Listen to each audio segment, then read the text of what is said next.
നമസ്കാരം. പാനലിംഗ് എന്താണ് പാനലിംഗ്? നമ്മൾ പാനലിങ്ങിനെ കുറിച്ച് മുൻപ് ഒരു എപ്പിസോഡ് ചെയ്തിരുന്നു. എന്നാൽ അതിൽ പറയാത്ത ചെറിയ കാര്യങ്ങളാണ് ഇന്ന് പറയുന്നത്.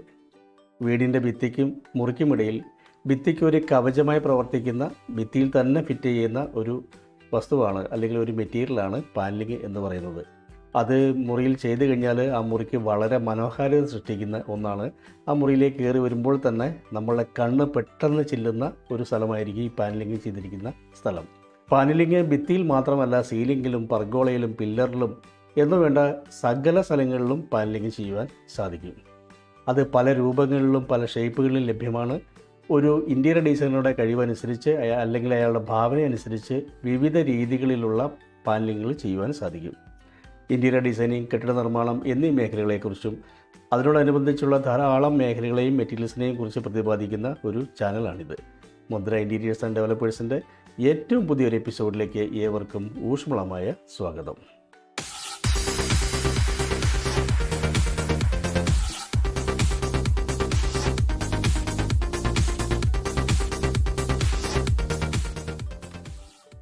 പാനലിങ്ങിൻ്റെ ആവശ്യം എന്താണ് എന്ന് നമുക്ക് നോക്കാം.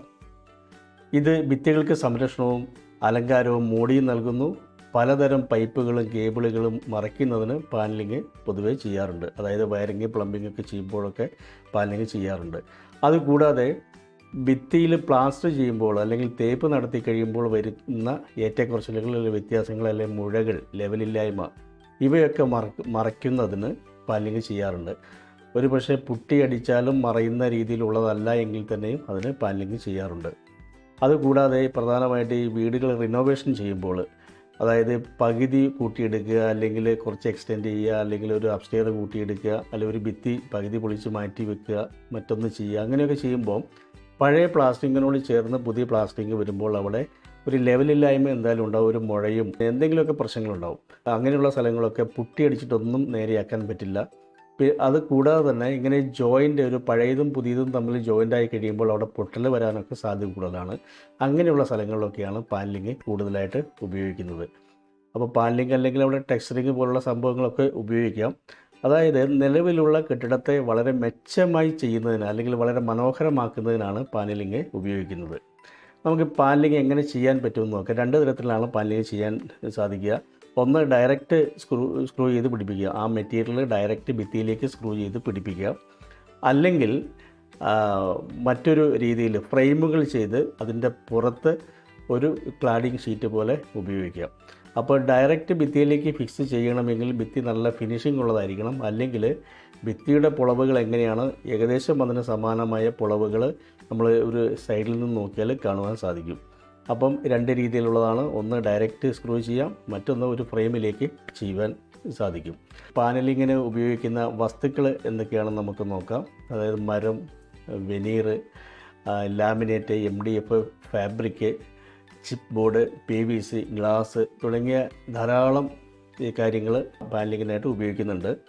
അപ്പം പാനലിങ് ചെയ്യുമ്പോൾ വളരെ പ്രധാനപ്പെട്ട ശ്രദ്ധിക്കേണ്ട കാര്യങ്ങളുണ്ട്. പുതിയ വീടാണെങ്കിലും പഴയ വീടാണെങ്കിലും ഈ പുറംഭിത്തിയുടെ അകംഭിത്തി ചെയ്യുമ്പോൾ നനവ്, ഈർപ്പവും ഒക്കെ വരാതിരിക്കുന്നതിന്, അല്ലെങ്കിൽ നനവും ഈർപ്പവും ഇതിൽ തട്ടാതിരിക്കുന്നതിനായിട്ട് അങ്ങനെയുള്ള ഭിത്തികൾ ചെയ്യുമ്പോൾ ആ ഭിത്തിയുടെ പുറംഭിത്തിയിൽ വാട്ടർ പ്രൂഫിങ് ചെയ്തു എന്ന് ഉറപ്പുവരുത്തേണ്ടതാണ്. അതുപോലെ തന്നെ നമ്മൾ ഉപയോഗിക്കുന്ന മെറ്റീരിയൽ അതിൽ വെള്ളം പിടിക്കുന്ന ടൈപ്പ് ആണെങ്കിൽ, അതായത് പ്ലൈവുഡ്, മരം, വെനീർ, ലാമിനേറ്റ് അതുപോലുള്ള സംഭവങ്ങളൊക്കെ ആണെങ്കിൽ അതിൽ വെള്ളം പിടിക്കാൻ സാധ്യത വളരെ കൂടുതലാണ്. അപ്പോൾ അങ്ങനെയുള്ള വസ്തുക്കൾ ചെയ്യുമ്പോൾ അതിന് വെള്ളം പിടിക്കാതെയും ചിതൽ വരാതെയും ഇരിക്കാനുള്ള മുൻകരുതലുകൾ എടുക്കേണ്ടത് ആവശ്യമാണ്. പലതരം മെറ്റലുകൾ കൊണ്ട് ചെയ്യാൻ പറ്റുന്നുണ്ട്. പക്ഷേ അതിന് മറ്റൊരു ദൂഷ്യഫലമുണ്ട്.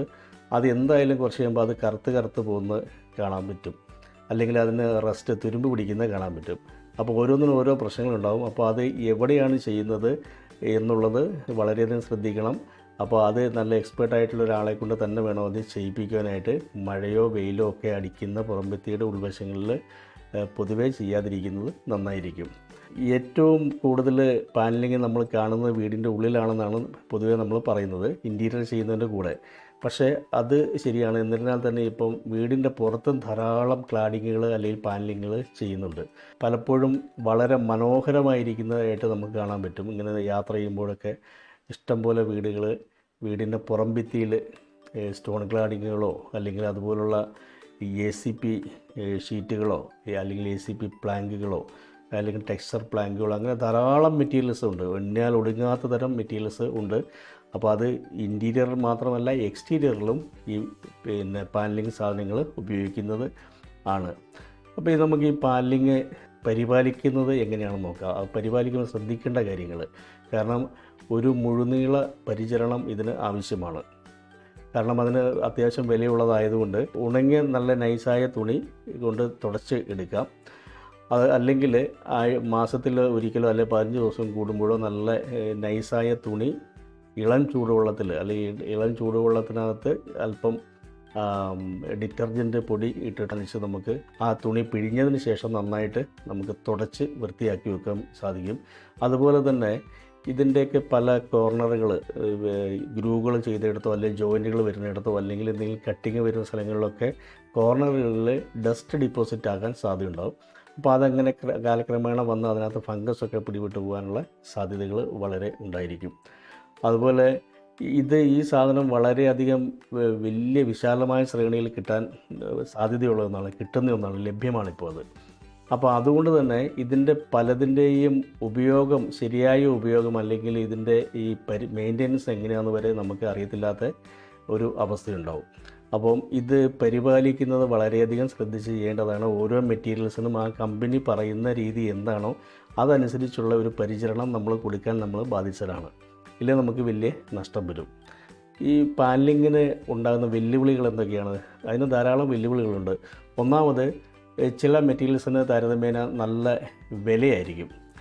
അപ്പോൾ വില കൂടുതൽ ഉള്ളതുകൊണ്ട് തന്നെ അത് നമ്മൾ വളരെയധികം കെയർ ചെയ്യേണ്ടത് ആവശ്യമുണ്ട്. അതുപോലെ മറ്റ് ചില പാനലിംഗ് മെറ്റീരിയൽസിന് പീരിയോഡിക്കലായിട്ടുള്ള മെയിൻ്റനൻസ് ആവശ്യമാണ്. വുഡോ വിനീറോ അതുപോലുള്ള കാര്യങ്ങളൊക്കെ ആണെങ്കിൽ വർഷാവർഷം അല്ലെങ്കിൽ 2 വർഷം കൂടുമ്പോൾ അത് പോളിഷോ ഒക്കെ ചെയ്ത് ഫിനിഷ് ചെയ്ത് എപ്പോഴും നിലനിർത്തേണ്ടത് ആവശ്യമാണ്. ഇല്ലെങ്കിൽ അത് മങ്ങിപ്പോയിട്ട് പഴയതാണെന്നൊരു തോന്നൽ നമുക്കുണ്ടാക്കുവാൻ സാധിക്കും.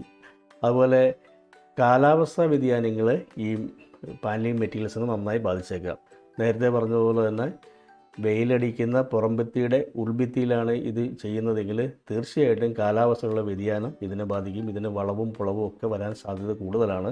അപ്പം അത് ഇതിൻ്റെ വലിയ ഒരു വെല്ലുവിളിയാണ്. അതുപോലെ തന്നെ ഈ ഇമ്പോർട്ട് ചെയ്ത മെറ്റീരിയൽസ് കൊണ്ടാണ് നമ്മൾ ക്ലാഡിങ് ചെയ്തത് അല്ലെങ്കിൽ പാനലിംഗ് ചെയ്തതെങ്കിൽ എന്തെങ്കിലും കാരണവശാൽ ഒരു ഡാമേജോ അല്ലെങ്കിൽ ഒരു പ്രശ്നമോ ഉണ്ടായി 1-2 പ്ലാങ്കുകൾ പൊട്ടിപ്പോവുകയോ അല്ലെങ്കിൽ എന്തെങ്കിലും സംഭവിക്കുകയോ ചെയ്തു കഴിഞ്ഞാൽ അതേ സെയിം പ്ലാങ്കുകൾ പിന്നെ കിട്ടാനൊരു സാധ്യത വളരെ കുറവാണ്. അപ്പം ഒരുപക്ഷെ നമ്മൾ മേടിക്കുമ്പോൾ ഇത് ഇഷ്ടം പോലെ വരുന്നതാണ്, ഇത് നിങ്ങൾക്ക് ഏത് സമയത്തും കിട്ടും, ഇത് സെയിം ബാച്ച് വരുമെന്നൊക്കെ കച്ചവടക്കാർ പറയുമെങ്കിലും സ്വാഭാവികമായിട്ടും പലതും കിട്ടാൻ സാധ്യത കുറവുണ്ടായിരിക്കുന്നതാണ്. അപ്പോൾ അതുകൊണ്ട് അത് നമുക്ക് തന്നെ കാണാം. പല ഷോപ്പിംഗ് മാളുകളിലും പോയി കഴിഞ്ഞാൽ വളരെ വില കൂടിയ ടൈലുകളോ അല്ലെങ്കിൽ വലിയ ടൈൽ സ്ലാബുകളോ ഒക്കെ ആയിരിക്കും ഫ്ലോറിൽ ഇട്ടിട്ടുണ്ടാകുക. അവിടെ ഉള്ള ധാരാളം ഷോപ്പുകളുടെ നിർമ്മാണമൊക്കെ ബന്ധപ്പെട്ടിട്ടൊക്കെ ടൂൾസ് വീണിട്ടോ എങ്ങനെയെങ്കിലുമൊക്കെ ടൈല് പൊട്ടിയിട്ടുണ്ടെങ്കിൽ പിന്നീട് ആ ടൈല് ഒരിക്കലും കിട്ടുകയില്ല. വളരെ ശ്രമിച്ചു കഴിഞ്ഞാൽ അതിന് ഏകദേശം സമാനമായത് കിട്ടുന്നുണ്ടാവും. പക്ഷേ ആ വ്യത്യാസം എപ്പോഴും തിരിച്ചറിയാം. ഏതെങ്കിലും മാളുകളിൽ പോകുമ്പോൾ നോക്കിക്കോ, അത് തീർച്ചയായിട്ടും നമുക്ക് തിരിച്ചറിയാൻ പറ്റുന്നതാണ്. അപ്പം അതുപോലെ തന്നെയാണ് ഈ പാനലിംഗ് മെറ്റീരിയൽസിൻ്റെ കാര്യവും. സുലഭമല്ലാത്ത വസ്തുക്കൾ കൊണ്ടാണ് നമ്മൾ ചെയ്യുന്നതെങ്കിൽ തീർച്ചയായിട്ടും അതിന് ഇങ്ങനത്തെ ഒരു പ്രശ്നം വരാൻ സാധ്യതയുണ്ടാകും. പിന്നീട് ആ സെയിം പീസ് കിട്ടാത്ത ഒരു അവസ്ഥയുണ്ടാകും. അതുപോലെ തന്നെ ഇതുപോലുള്ള പല ഇമ്പോർട്ടഡ് ആയിട്ടുള്ള മെറ്റീരിയൽസ് പുതിയ സാധനങ്ങൾ വന്നുകൊണ്ടിരിക്കുമ്പോൾ അത് ഫിക്സ് ചെയ്യാനുള്ള പരിചയക്കുറവ് പല ആളുകൾക്കും ഉണ്ടാകാം. സാധാരണഗതിയിൽ നമ്മൾ പ്ലൈവുഡോ അല്ലോ മരമോ ചെയ്ത പോലെ സ്ക്രൂ ചെയ്തോ ആണിയടിച്ചോ ഒക്കെ പലരും ഫിറ്റ് ചെയ്യും. പക്ഷേ അതൊക്കെ ചെയ്യേണ്ടത് അത് പ്രത്യേകം ക്ലാമ്പുകളിലൊക്കെ ആയിരിക്കും. അതൊന്നും അറിയത്തില്ലാതെ അത് ഫിറ്റ് ചെയ്ത് അത് കൂടുതൽ കുഴപ്പങ്ങളാകുകയും അതിൻ്റെ അലൈൻമെൻറ്റ് കറക്റ്റ് അല്ലാതെ വരാനൊക്കെ സാധ്യത കൂടുതലുണ്ട്. അതുപോലെ തന്നെ മറ്റ് പല മെറ്റീരിയൽസ്, ഈ പാനലിങ്ങിലുള്ള പുതിയ മെറ്റീരിയൽസ് തരുന്ന കമ്പനികൾ നമ്മളോട് അവകാശപ്പെടുന്ന അവർ സർവീസ് തരും, ബെസ്റ്റ് സർവീസ് തരും, ആഫ്റ്റർ സർവീസ് കിട്ടുമെന്നൊക്കെ പറയാറുണ്ട്. പക്ഷേ അത് കിട്ടാൻ സാധ്യത വളരെ കുറവാണ്. എന്തെങ്കിലും ഒരു കംപ്ലയിൻറ്റ് പറഞ്ഞാൽ പിന്നെ നമ്മളത് മിസ്യൂസ് ചെയ്തിട്ടാണ്, അല്ലെങ്കിൽ അത് അങ്ങനെയാണ് ഇങ്ങനെയാണ് നിങ്ങൾക്ക് ഉപയോഗിക്കാൻ അറിയത്തില്ലായിട്ടാണ് എന്നൊക്കെ പറയാനുള്ള സാധ്യതകൾ വളരെ കൂടുതലാണ്. അപ്പോൾ ഈ വാൾ പാനലിംഗ് ചെയ്യുമ്പോൾ ഇതുപോലുള്ള കുറേ കാര്യങ്ങൾ നമ്മൾ പരിഗണിക്കുവാനുണ്ട്. അപ്പോൾ ഇതിനെക്കുറിച്ചുള്ള കൂടുതൽ വിവരങ്ങൾ മറ്റൊരു വീഡിയോയിൽ, ആദ്യത്തെ ഒരു വീഡിയോയിൽ ചെയ്തിട്ടുണ്ട്. അതിൻ്റെ ലിങ്ക് ഇതിൻ്റെ ഡിസ്ക്രിപ്ഷനിൽ ഇടുന്നതാണ്. നിങ്ങൾക്ക് പാനലിങ്ങിനെ കുറിച്ചുള്ള ഈ വീഡിയോ ഇഷ്ടപ്പെട്ടുവെങ്കിൽ ലൈക്ക് ചെയ്യുക, ഷെയർ ചെയ്യുക, സബ്സ്ക്രൈബ് ചെയ്യുക. അടുത്ത ദിവസം മറ്റൊരു വിഷയമായി വരാം. ഞാൻ ഷാജി PD, കോഴിക്കോട്.